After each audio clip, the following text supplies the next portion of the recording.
안녕하세요. 저는 삼천리 업무개선팀 김덕훈 차장입니다. 반갑습니다.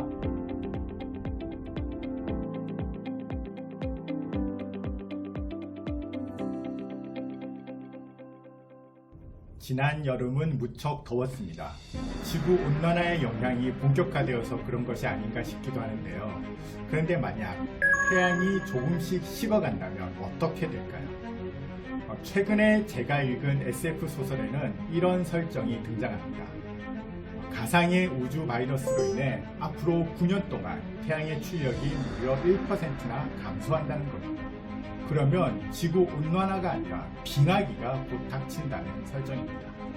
동식물이 멸종하고 생태계가 무너지면서 식량 수확이 줄어들고 결국에는 인류도 멸망할 수밖에 없는 상황에 놓이게 되는 것이죠.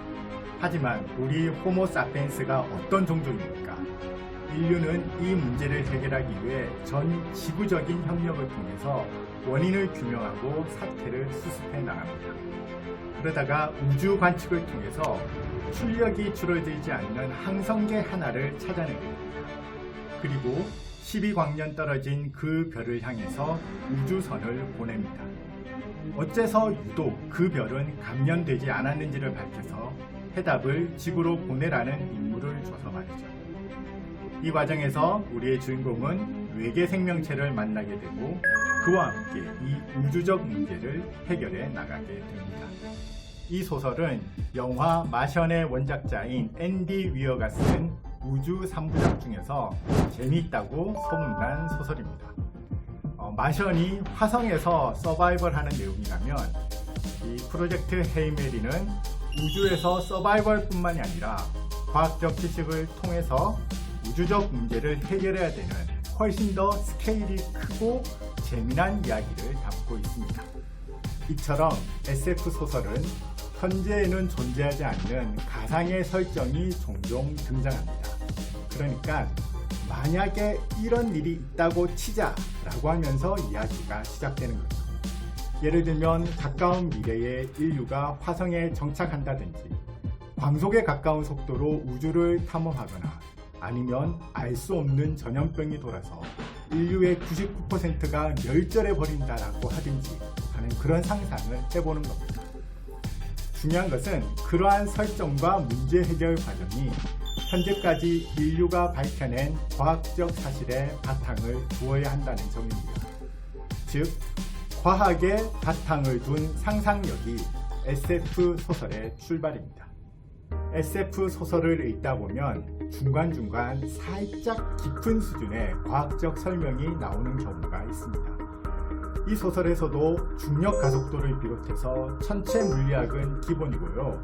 아인슈타인의 상대성 이론에서 나오는 시간 지연 효과, 그리고 입자 물리학과 생화학의 기초적 지식을 다루고 있습니다. 그렇다고 쉽게 포기하지는 마시고요.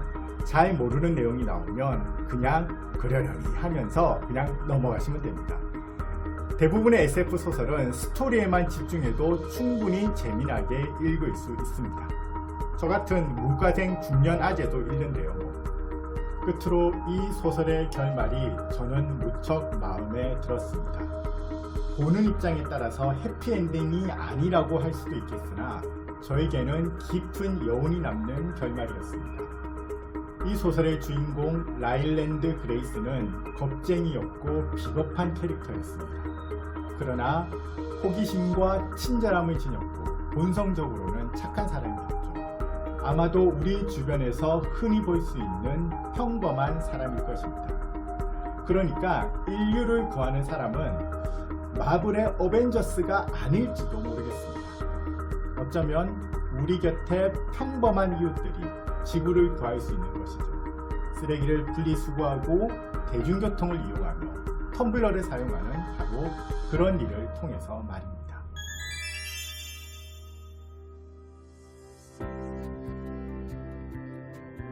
우선 저희 집 식구들이 책과 좀 친한 편입니다. 저희 집 거실에는 TV가 없고 커다란 책장과 6인용 식탁이 저희 거실의 가운데에 자리하고 있습니다. 저희 부부는 평소에 딸아이가 어렸을 때부터 함께 여행하고 독서하는 것을 중요하다고 강조했고요. 실제로 또 그렇게 살기 위해서 저희 부부가 먼저 좀 애써 애를 쓰고 노력했던 그런 시간들이 있었습니다. 왜냐하면 여행이라는 것은 공간적인 독서라고 생각을 했고, 독서라는 것은 시간적인 여행이라고 생각을 했기 때문에 여행과 독서가 우리 가족의 어떤 풍성한 삶에 있어서 굉장히 중요한 부분이라고 생각을 했기 때문입니다. 저 같은 경우는 대중교통으로 출퇴근을 할 때 책을 좀 많이 읽는 편이고요. 그리고 가족들과는 주말에 같이 카페에 가서 책을 읽는다라든지 그러면서 책과 친해지기 위해서 여러모로 노력을 하고 있습니다. 그리고 1년에 한두 번 정도는 좀 특이한 독서 여행을 떠나기도 하는데요. 저희 집에서는 그것을 문디데이라고 부릅니다. 문무당 디톡스 데이의 줄임말인데요. 속초에 있는 문무당서림이라는 로컬 서점이 있는데 가족들 각자가 거기서 자기가 읽고 싶은 책을 한두 번 고르게 되죠. 그리고 그 책을 사서 숙소에 체크인을 해서 체크아웃을 할 때까지 보통 2박 3일 정도 있는데, 그 기간 동안 디지털 디톡스, 스마트폰을 가능한 쓰지 않으면서 책을 읽는데 집중하는 시간을 가집니다. 의외로 책에 깊이 집중하게 되더라고요. 그렇게 저희는 문무당 디톡스 데이, 일명 문디데이를 하면서 여행 가서 책을 집중해서 읽는 시간들을 가지고 있습니다. 네, 제일 즐겨 읽는 장르는 역시 SF 소설입니다. SF 소설은 월 한 권 정도는 읽는 것 같아요. 최근에는 배명훈 작가의 미래 과거 시제, 그리고 김영하 작가의 작별인가 아주 인상적으로 저는 읽었었고요. 최근에는 교양과학에 관한 책들도 즐겨 읽고 있습니다. 가장 최근에 읽었던 책은 유시민 작가의 문과남자의 과학공부라는 이런 책이었는데요. 21세기 과학기술의 시대를 살아가면서 기초적인 과학기술에 대한 이해가 좀 있어야지 이 시대를 더 잘 이해할 수 있고, 그리고 우리의 삶을 더 잘 이해할 수 있다는 생각이 들어서 다양한 과학 서적들에 좀 집중을 하려고 생각을 하고 있습니다.